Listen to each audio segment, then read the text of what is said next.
What's good, everybody? I'm Brandon. Hey, bro, today I'm about to do another video from What Culture Wrestling. These are the ups and downs from WWE Super Showdown. Y'all requested it, so don't trip me. I got y'all. I've missed probably the past like 2 or 3 pay-per-views. The ups and downs. I didn't do them for y'all, and y'all kept asking like, when you gonna react to the ups and downs? My fault. I didn't know y'all want me to do this every single time.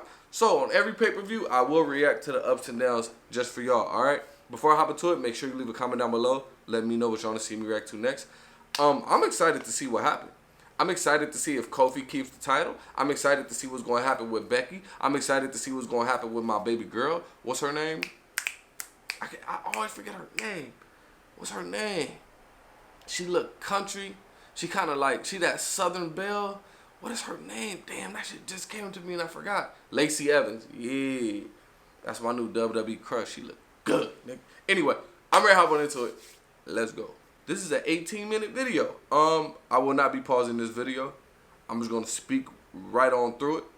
I ain't gonna pause not one thing, bruh. Let's go. Alright, it's that time again. WWE went back to Saudi Arabia, and I already know what they did in Saudi Arabia. So I will address them.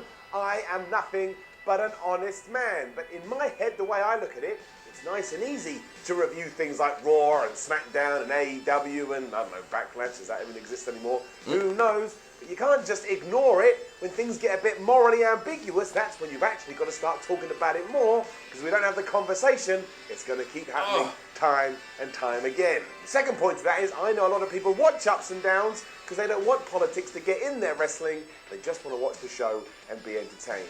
I like to try and cater for both audiences. That's my part. I've said my bit. My name is Simon, and this is What Culture Wrestling. WWE Super Showdown is done. Let's up those downs. Remember to subscribe.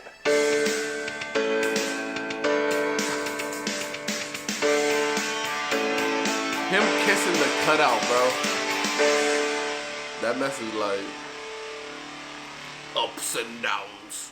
Right, tying into that intro that we just talked about, this is a reason to cover events like this, because what I can do, well, look at the power I have in my hands. Because of all the controversy that surrounds these escapades out there, I'm going to say that's where it is, just out there, that's where the location is. Give it 2 downs. There you go, boom. 2? Just like that. Now WWE's got to try and work their way back up. That's right, I may be a positive Pete, but I'm also a controlling Carl. 2 downs right there. The Usos took on the Revival on the kickoff, and look, it was fine. That's all I can say. It was fine. It kind of reminded me straight away that we shouldn't get too excited about these shows if you do, because they're just house shows. That's all they are. They're glorified house shows, and I imagine this is what the Usos and the Revival have been doing around the country and probably around the world.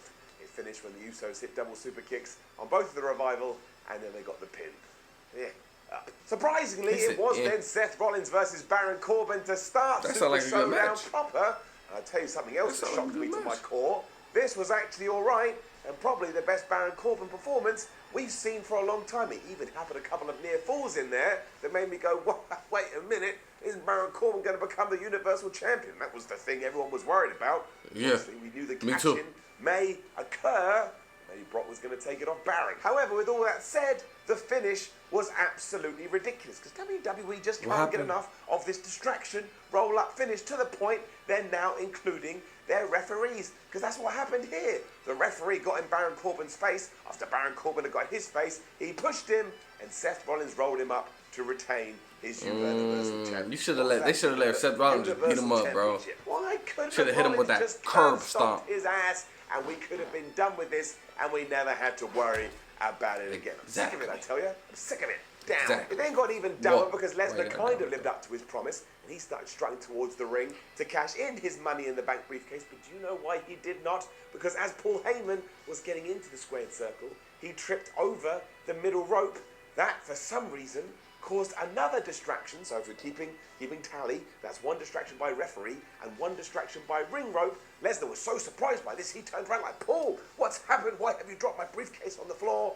And Seth Rollins then proceeded to absolutely whip his ass with a chair. We did get to see a pretty badass curl onto the briefcase, and my word, did Lesnar take that like it was the most legit thing ever. But here's the point we have to make. If you've now tuned in to the last 4 well, the last 4 WWE shows, but the last 4 Brock Lesnar WWE Focus shows going, ooh, they told me he was going to cash in. You have now been duped 4 times. And you're 100% allowed to be pissed off by that. Hence my little rant. The Demon Balor versus Andrade was pretty good though. That should be a good match. Again, it ticked all the Finn boxes, Balor, and it's always Andrade. nice to see the more badass version Both of good it, but I'm a little wrestlers. confused. Apparently the rules are Aleister Black is not allowed to come to Saudi Arabia because he has tattoos that are considered controversial, but a literal demon is allowed to be in attendance. Someone tell me because I don't understand it at all. I do want to give a quick shout out to the commentary though, because it was absolutely hilarious and went like this. Corey Graves would say something like, what you need to understand is that the demon is a demon. And Rennie Young would go, are you telling me the demon is a demon? And Corey Graves would reply by saying, look, please just be aware that this is a demon. And Michael Cole would chirp in and just go, he's a demon. Balor eventually won after the coup de grace, a lot like the opening tag match. It was just a showcase of What are you talking about, bro? What I say, there was nothing that exciting. There was nothing that special. It was just talented cats having a talented cat match. The Miz and Jinder Mahal then cut promos pretending that if they win the Battle Royal later on, it's going to mean something, and it's important. I'm sure it is. Then, oh my gosh, Shane McMahon was taking on Roman Reigns, and if you can actually get your head around it, Shane McMahon won. If I could take my head off and throw it. You know what? That's cool. Because Roman Reigns don't lose that much. McMahon took most of this match and pretty much just whipped Roman Reigns' ass. I mean, he reversed Superman punches every move that the big dog had. He found a way out of, and then when all was said and done, he was the winner. I mean, he was only the winner because Drew McIntyre had got in there and slapped Roman Reigns with the Claymore kicks, which he snuck in there and got the 1, 2, 3. But still, we found one Claymore kick in the whole company who will be pushed stronger and bigger than Roman, and of course, is Shane McMahon. What he does to my body when I say his name. Shane McMahon, I'm so sick of it. I mean, the only person I can remember him losing to recently is The Undertaker, and to get to that point, he had to throw himself off the top of a Hell in a Cell, and the Phenom just picked his bones. Well, I'm going to pick your bones, Shane. I'm going to put him in a dustbin. Quick interview with The New Day as Kofi Kingston wanted to let us all know that he is just as intense as Dolph Ziggler, and I bet you at one point in the future, WWE books that stipulation match. It'll be an intense off, and they'll just stare at each other until someone blinks. When you lose. Lars Sullivan versus the Lucha House Party was next, and let's just be honest, let's just call a spade a spade. It's not working, is it? He ain't that scary. I mean, it was hilarious how much bigger he's a beast than his opponents, but I kind of sat there just twiddling my thumbs like this, and I was thinking about cheese. I was like, I wonder if I could ever eat a big block of cheese. And then I remembered I was meant to be watching Lars Sullivan. I'm lactose intolerant. I mean, he did look like the last boss in Punch-Out, and that was quite fun, but this whole thing was a bit like a fly buzzing around your head.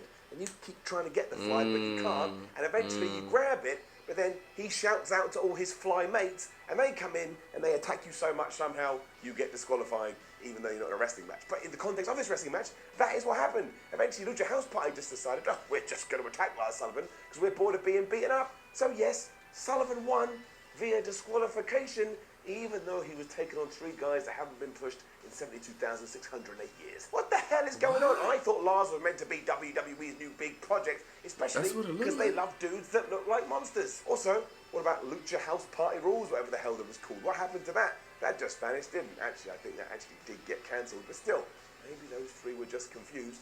And more power to them. I know, I was confused too. Triple H versus Randy Orton followed, complete with the game revving his way to the ring, because that's just what he does now. And look, it was fine. It was all right. Was it a little bit too long? Yes. Is it still weird that every time Triple H and Randy Orton have a match, they pretend it's really personal, they hate each other, and they lock up and have a catch-as-can wrestling match? Yes. But did I get a slight kick out of seeing, 2 legends, I guess, going at it one more time? I did. They are legends. The finish, therefore, didn't get up. So yeah, this did plod along like a cow waiting to be milked until we got to this closing sequence, because not only did we see Triple H kick out of an RKO, but we also saw Randy Orton kick out of the pedigree. He did that. He was going to go for his old school punt. You remember the punt, but Triple H was like, no, you don't, pal. And he gave him his big move. But again, I tell you, because it was so slow, the ending kind of got me.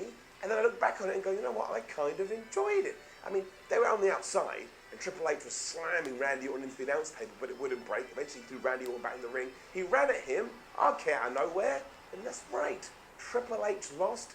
Randy Orton won. So the sheer surprise of this actually Triple H old and dirty anyway. While it was going on, I was doing this. Oh, that gif. Smile, like, okay, I'll take it. We then got a recap of everything that happened on the plane over to Saudi Arabia with the 24/7 Championship, R-Truth and Jinder Mahal. And I'll just say this. Y'all was hitting me up telling me about this. It's out there on WWE social media channels. You should go check it out. Y'all was telling me about this. Remains a hero. And then we had to have Baron Corbin complaining that he lost and saying that he is going to ensure that heads roll. So I'm going to start a tally. I don't know what the number is right now, but I'll start from this day on. Every time a wrestler threatens murder or death, I'm going to do a big tick like that. I mean, what are you going to do, Baron? You're going to go around with a big axe and start executing people? No. Baron Corbin, I mean, he's a good heel, then though. proceeded to flex in Bobby Lashley's face for a few minutes. You better not, Braun. You can't lose to the big ball head black homie. Frazier, whatever his name is. Do you remember the actual mummy? I mean, there are two beasts, though. He turned into that big bit of sand. He went, ugh. That's what Braun Strowman did. And I was like, that's a really odd, strange thing to do. If I was in a fight, like, because you want to believe wrestling, that's the point, and someone was coming at me, it was like this big dude, and he was terrifying, I wouldn't look at them and go, The idea here, though, was to show that this was a balance between strength and agility, which meant not only did I see Braun Strowman do a judo roll, which he executed very nicely, but Bobby Lashley did a leapfrog, and he power slammed Braun Strowman like he was a puppet. So, in a rare moment here on Ups and Downs, from a wrestling point of view, I was so taken aback by this. It could have an up. Ultimately, though, this just went far too long, especially because it was following Triple H Orton, which I'm pretty sure is still going. And there was just too many matches on this card that didn't know when to cut it short. I'm sick and tired of these pay-per-views that go on forever, when really they could be a lot shorter. So when Braun Strowman had eventually power slammed Bobby Lashley and got on the win, I was quite pleased. But overall, it gets a down. More superstars were then talking about winning that battle royal, including Ali and Samoa Joe. And when we come back to Michael Cole, he said that it's a lot of wrestlers' dreams to win it. I laughed out loud, because no wrestler has ever said that in history. Kofi Kingston versus Dolph Ziggler for the WWE title following it. It's all right, mostly because I realised watching this, I just love Kofi Kingston. He's a lovable, easy to enjoy babyface. Exactly. You don't get much of that in WWE nowadays. You better. I don't even care about all this pancake stuff that seems to be the new thing to moan about. Have you seen kids' faces as Kofi Kingston walks to the ring chucking out those sweet treats that lights up like a Christmas tree? They're so happy to see him. Wrestling isn't just for a bunch of... He's still doing the pancakes, bro. The only problem here was that the fans didn't really care, and I think that's because they were holding all their energy for Goldberg versus Undertaker, which was coming up in the main event. And there were a few cool near falls here that tricked you, making you think that Ziggler was going to win. Of course, he didn't. Eventually, he got smashed with that Trouble in Paradise. 1, 2, 3. See you later, Ziggles. Should have stuck to your stand-up tour. I mean, I will point out that Xavier Woods did get involved at one point because Dolph Ziggler had kicked him right in the face. Woods was like, well, I don't appreciate that. So he kicked him right back, and that's where the finish came from. And then we had to go to a promo backstage where Dolph is still really mad because it should have been me. It should have been me. Hey, Dolph, how you doing? Shut up. It should have been me. And he challenged Kofi Kingston to a steel cage match, and yes, we're going to have that at Stomping Grounds. Maybe it should have been him. I don't even know what you're referring to anymore, Dolph. Get me some apples. No, it should have been me. Oh, you're a terrible friend. A bunch of people then just walked out for the biggest battle royal ever, and of course that is 50 individuals. And I think if I remember correctly, the only ones that got a proper entrance were The Miz, he had one, Samoa Joe, Titus O'Neil, so they could go, oh, lol, is he going to trip up? And who else had one? Oh, Elias. He was doing his ding, ding, ding. I'm Elias. And I get that we can't do one for everyone. If you are a performer, you must be so dejected. I like you Elias. See that running sheet and realise you just have to walk out like a chump. Oh, yes, Cesaro, he was allowed the big one too. But do you know who was just standing in the ring, though? Ricochet. And I can't for the life of me understand why WWE doesn't understand what they've got with that man and try and push him to the moon. Because I'm just in that mood today and I can do what I want. That's getting it down. Anyway, Elias then did play a song saying he's going to win. That pissed The Miz off. And then really, this was just a mess. I mean, it was very impressive visually, and I can see it being gift for days, but you couldn't keep up or understand what the hell was going on. True, when there's too many people. It was crazy. It was just that. It was a marketing thing, right? It was a marketing. Oh, we're going to have the biggest battle royal ever. But at no point did anybody sit down and go, what's that going to look like? Exactly. I think it may look terrible. 50 there people? were also That's some surprising names in there, including the AOP, which kind of proves that WWE officially hates the tag team division.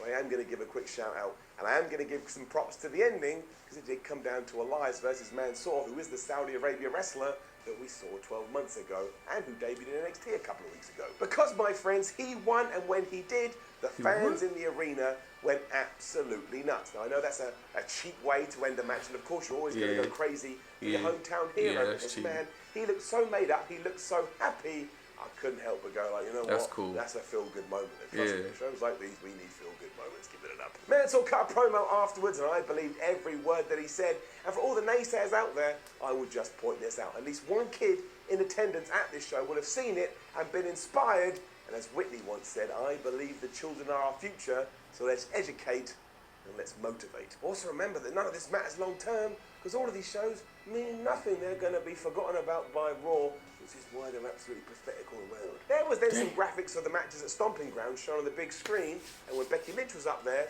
she got a massive reaction. Cough, cough, nudge, nudge, wink, wink. It was also confirmed that we're going to get Corbin versus Seth Rollins again. I can't believe this. I thought we were doing it here, so we'd never have to do it again, and now we're doing it again. And I couldn't handle it. To the point I did this. What is this? Like I'm looking through some kind of tunnel. I'm just trying to block out the bad thoughts. So down. It was then time for Goldberg. Okay, so the women are going to fight at Stomping Grounds. Clearly. I think it's absolutely badass. It's one of those beards you can only grow when you're past 50, because if you had tried to grow it before that, it wouldn't have worked, because he looks like a jacked up, terrifying Santa. Imagine that coming down your chimney. Who wants a present? Undertaker was next in, and by the time he actually got to the ring, I'd grown my own full beard and shaved it off. But look, if you had missed it took that long. He was at WrestleMania 35. My word, did you get all the pomp and circumstance here? We had the Druids, we had this organ playing to bring them out. Undertaker did his crazy entrance, and it's still one of the most amazing sights in all of wrestling, even after all these years. And look, too, if we focus on the first half of this match, I actually thought it was quite decent. Or at least, what else did you expect from Bill Goldberg, who is 52, and The Undertaker, who is 54? If you had written down on your prediction sheet, I expect a Carter versus Omega, well, you're a darn fool. And again, until we got to the bit we'll talk about in 1 second, this was a lot of fun. We got 2 spears out of nowhere, which made me stand up from my seat and go, all right, here we go. Goldberg spearing at 50-something? Of their moves. We saw a kick out of a tombstone, and like I say, we saw a kick out from a spear. Then, however, things went absolutely downhill, even to the point that if I tried to defend it, I would be a darn fool. Basically, this match went way too long. I can only assume that both The Undertaker and Bill Goldberg were exhausted. I mean, at one point, Bill Goldberg had just blood pouring from his head. I doubt that was intentional, given the surroundings, but still, that was absolutely nuts. And everybody started to fall on their heads. We saw a tombstone where I'm pretty sure Undertaker just smashed Goldberg's skull straight into the canvas, and I think it's only fair to say it was the most terrifying jackhammer I've ever seen in my entire life, where the Undertaker's neck just compiled in on each other like an accordion. When that happened, I was sat right there, and I made this noise, like a baby goat giving birth. As long as he didn't get hurt, though. Just a normal goat giving birth. The ending was clearly finished on the fly, or at least I think so, because the Undertaker just pinned Goldberg after a random chokeslam, and I just hope that everyone is okay. I am going to point out that I do respect these two to keep going at it. So again, we should have shaved some minutes off this and just got to the end point as quickly as we could. Yeah. So for the second They're half, two old this isn't legends. a mean one, it's just an obvious one. What else could I do? That's got to get it down. Also, throughout all of this, just on a side note, Corey Graves and Michael Cole, and I know we said this for years, but I want someone to explain it to me, kept saying, oh, The Undertaker, the purest striker in the game. What does that mean? What does that mean? What is a pure strike? If I'm going to hit someone in the face, I just want to slam them right in the face. What does pure mean? Do I like swan in like a ballet dancer? People are like, oh, look, he's so pure. Or does someone like run a test on me and go, he's never committed a crime, or he's never had sex, he's so pure. What is a pure? So yeah, half of it was quite entertaining, and the nostalgia was strong for this one.